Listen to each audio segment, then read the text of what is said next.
Webinar ini merupakan kegiatan bersama antara Indonesia Livestock Alliance, Badan Pengembangan Peternakan Indonesia, dan majalah Poultry Indonesia. Jadi halal itu kian penting, halal dan thayyib kian penting karena apalagi menghadapi kehidupan normal baru ini dan kenyamanan juga untuk menjamin kenyamanan batin masyarakat dalam mengkonsumsi produk hasil unggas yang sangat bermanfaat bagi sistem imun dan kesehatan di masa pandemi. Pengertian tentang halal, saya pikir semua sudah paham apa yang dimaksud dengan halal dalam hal ini, yaitu segala sesuatu yang halal yang dibolehkan begitu ya menurut syariat Islam. Walaupun ayam secara sumber hewannya begitu itu kan halal begitu ya. Namun karena proses penyembelihannya tidak benar, akhirnya bisa jatuhnya menjadi haram begitu karena tidak memenuhi persyaratan penyembelihan syar'i.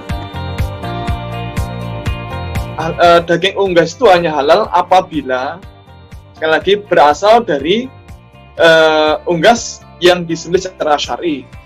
Nah, jadi kita bisa membedakan ayam ini disembelih secara syar'i apa tidak. Pertama dari penampilan kulit dari luar ya, satu dulu. Kalau darah tidak keluar maksimal, maka kulit itu warnanya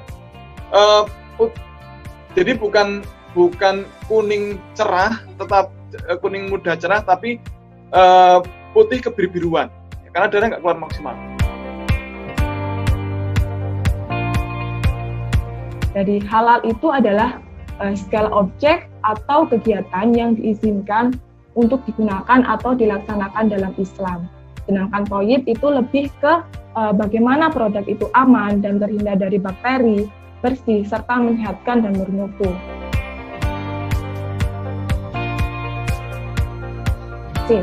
Sosis, misalnya kita beli di supermarket sosis. Nah, yang dipilih adalah bagaimana sosis itu dengan merek familiar ya, dan dari perusahaan yang memiliki kredibilitas yang baik. Selanjutnya, cek label halal MUI pada kemasan.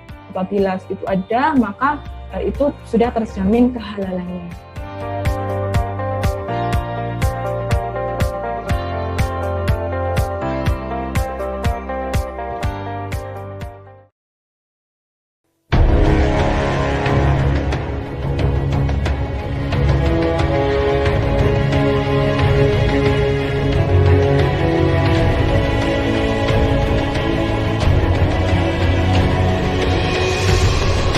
Kami memiliki kerjasama dengan industri untuk mencoba menjembatani bagaimana keperluan SDM di industri itu bisa di-cover, bisa disuplai oleh dunia pendidikan tinggi. Kebetulan kami sudah 2-3 tahun terakhir ini mengembangkan program atau model yang kami sebut dengan Work-Based Academy. Konsumsi, kalau kita bandingkan negara-negara yang ada ini, ternyata Indonesia itu konsumsinya itu diproyeksikan untuk tahun 2024 ya, itu sekitar 7,3 kilogram per kapita per tahun. Kalau kita bandingkan dengan negara tetangga, Malaysia misalnya sudah di angka 47,4 kilo ya, per kapita per tahun. Nah, dari sisi ini kita bisa membayangkan bahwa konsumsi protein hewani dari unggas kita itu relatif ada di bawah dibandingkan negara-negara tetangga.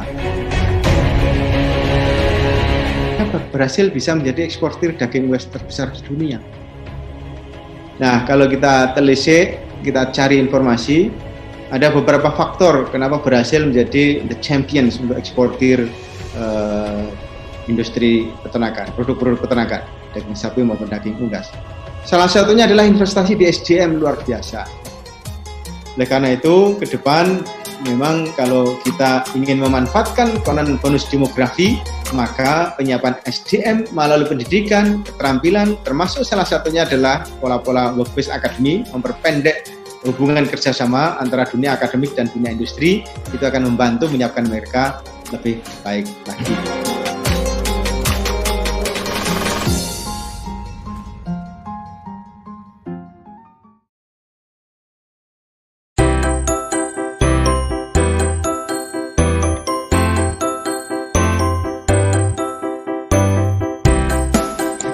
kasih Pak Andang dan tim yang telah mengajak saya untuk share sedikit tentang rencana implementasi Kampus Merdeka, dan yang ditugaskan ke saya mengenai bagaimana tentang magang gitu ya.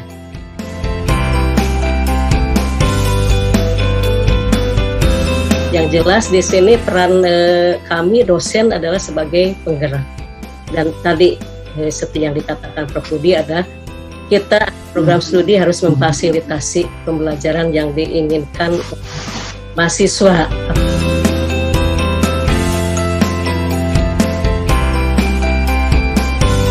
Dan ini mata kuliahnya banyak dari luar prodi, hampir semuanya dari luar prodi. Jadi ini banyak dari MIPA seperti matematik, biologi, ada sosiologi dari Fakultas PEMA, misalnya dari PEMA. Nah itu udah merupakan ini pembelajaran di luar program studi. Ini di PPKU ini ada sekitar 36 SKS.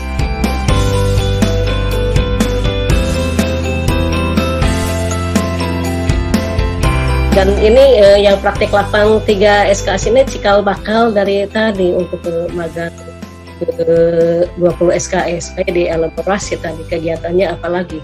Kan kalau hanya 3 SKS ini kan hanya cukup paling 1 bulan juga ini selesai ya. Jadi ini.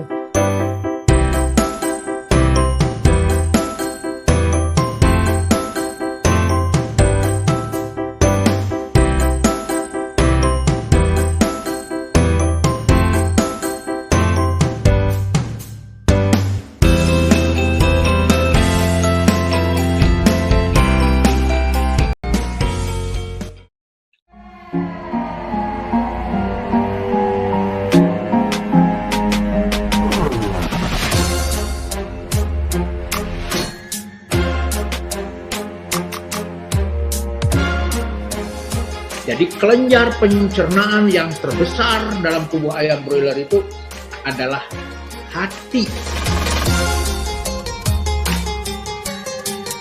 Dan kemudian itu setelah dicerna oleh enzim sampai di saluran pencernaan, katakanlah di usus halus, bahan-bahan tadi itu harus mampu diserap secara optimal di dalam usus.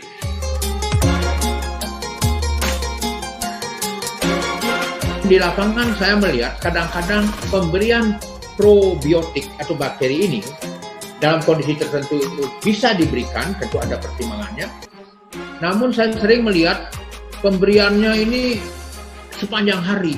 Itu juga mungkin kurang tepat. Barangkali probiotik ini diberikan dalam waktu tertentu karena dia mempunyai viabilitas hampir mirip dengan vaksin lain. Jadi kalau bisa di dalam 2 jam atau selama-lamanya dalam 3 jam itu semua bahan-bahan bakteri yang bagus itu bisa tercerna dan masuk dalam saluran pencernaan. Jadi peran dari prebiotik dan lain sebagainya sebagai imunostimulan atau imunomodulator bukan semata-mata bekerja terhadap non-spesifik imun respons, tetapi juga terhadap produktivitas atau produksi imunoglobulin.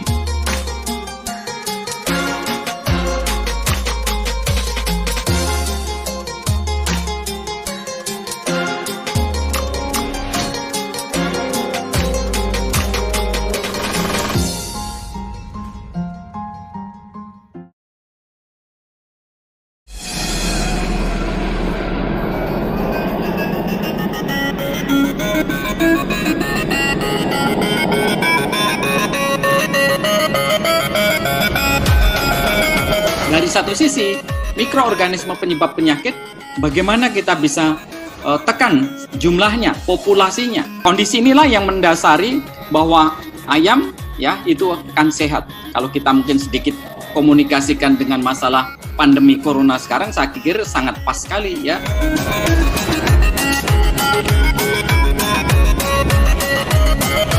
Nah, dalam sanitasi desinfeksi ini, poin pentingnya adalah bagaimana kita menjaga farm kita menjadi selalu bersih ya. Sanitasi, saniter ya, bersih ya. Bagaimana menjaga kebersihan kandang dan lingkungannya. Dan secara khusus mungkin terkait dengan pembersihan yang nanti follow up-nya adalah desinfeksi.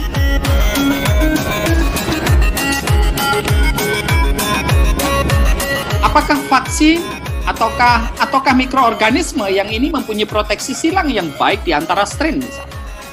Lalu target kekebalan yang ditimbulkan mungkin juga erat kaitannya nanti dengan jenis senjatanya, jenis vaksinnya. Apakah dia humoral saja, apa humoral dan seluler, atau humoral, seluler, dan lokal? Ini juga perlu kita pertimbangkan.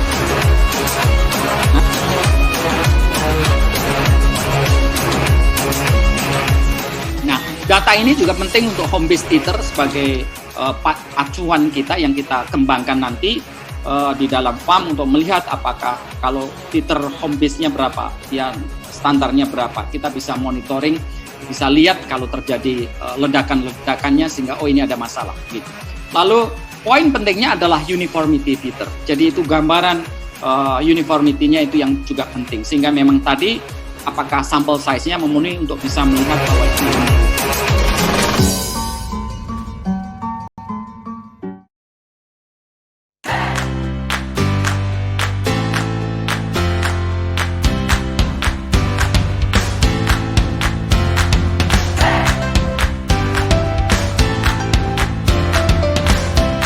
Menginjak narasumber kedua, telah hadir di tengah kita narasumber berikutnya yang berlatar belakang dari industri, yaitu bernama Mas Ramadhana Dwi Putra selaku Direktur PT Trisatya Mandiri. Perkandangan ini memang menjadi titik hal yang utama dari sebuah aktivitas budidaya karena memang perkandanganlah yang menjadi tolak ukur untuk produktivitas terutama di performa broiler yang mempunyai karakter berbeda-beda di setiap wilayah dan terutama pada broiler modern saat ini.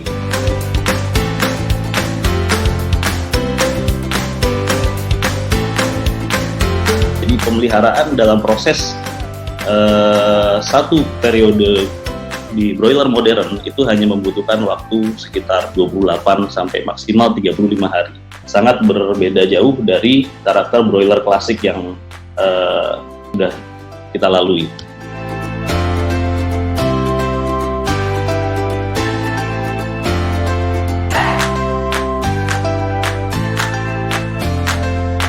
Bahwa closed house system itu adalah sistem yang perkandangan modern yang berteknologi tinggi sehingga membutuhkan 3 hal tadi yang mindset dari SDM yang harus di-upgrade. Jadi tidak hanya perkandangan yang kita bisa modernisasi dan kita upgrade, tapi manajemen yang operator yang berkontribusi langsung di tempat itu harus kita upgrade.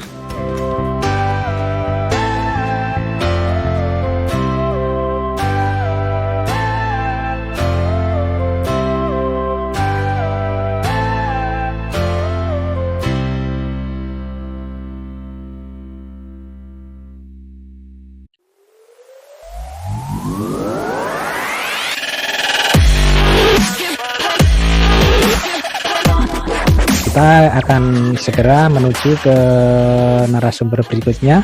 Beliau adalah kandidat doktor Insinyur Audi Joinaldi, SPT MSc MM IPM ASEAN Eng.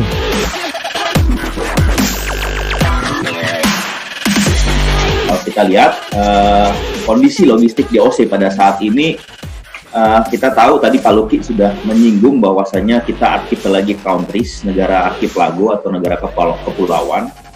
Jadi pengiriman DOC itu ada yang dilakukan lewat darat, banyak dilakukan lewat udara, dan ada juga yang dilakukan lewat laut. Permasalahan lagi-lagi di infrastruktur dalam perjalanan karena internet mungkin kalau di luar Jawa kurang stabil. Saya sekarang lagi di Sumatera Barat, ini banyak sekali blank spot di sepanjang daerah di Sumatera Barat. Kita bisa dengan Internet of Things itu bisa pertama memasang CCTV di dalam kontainer box DOC, melihat kecepatan supir. Jadi kalau dia terlalu cepat, alarm bisa menyala, waktu, dan juga bisa mempoint titik, misalnya dari hatchery akan ke farm A, jadi nggak akan ada salah farm, karena kan alamat di farm itu kan nggak jelas biasanya.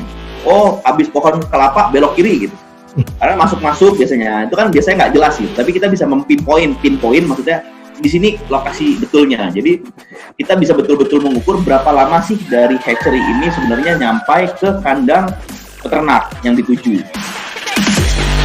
Yang menyebabkan harga pangan di Indonesia tinggi itu salah satunya ada karena biaya logistik.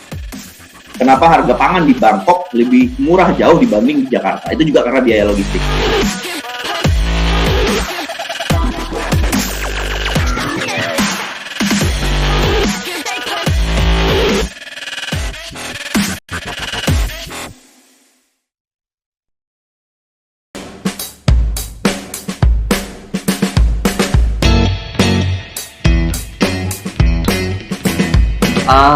Untuk narasumber terakhir telah hadir di tengah kita juga.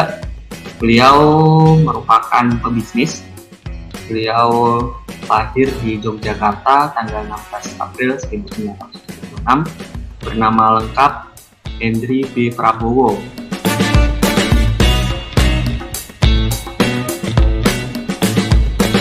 Satu sisi kami ingin mengembangkan sebuah restoran yang ini loh, kami restoran yang profesional, yang bisa menyajikan bebek yang ukurannya sama, kualitasnya bagus dan sebagainya. Tapi masalahnya bebeknya, stoknya, kualitas produknya bervariasi, besar kecilnya beda, yang rasanya juga beda-beda. Itu yang membuat kami kesulitan pada saat itu. Bayangkan kita sekarang harus melayani ribuan atau bahkan puluhan ribu orang makan tiap hari. Standarnya nggak boleh kehabisan bebek. Ya, belum kalau kondisi kayak pandemi kemarin, angkutan di stop dan sebagainya gitu. Terpaksa kita harus punya stok untuk waktu yang lama, dan stok waktu yang lama itu menghabiskan dana yang sangat besar. Proses frozennya kita sedikit lebih lebih detail, karena pertama bebek kita vakum satu-satu, kemudian setelah itu kita masukkan ke APF, air press freezer. Tujuannya supaya proses pembukaan lebih cepat, kualitasnya lebih terjaga.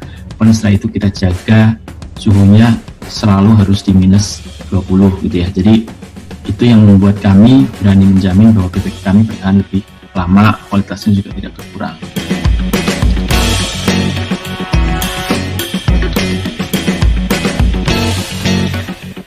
Jadi kami sangat optimis dengan perkembangan industri bebek ini, khususnya bebek frozen juga oke di masa pandemi ini, lebih mendukung lagi.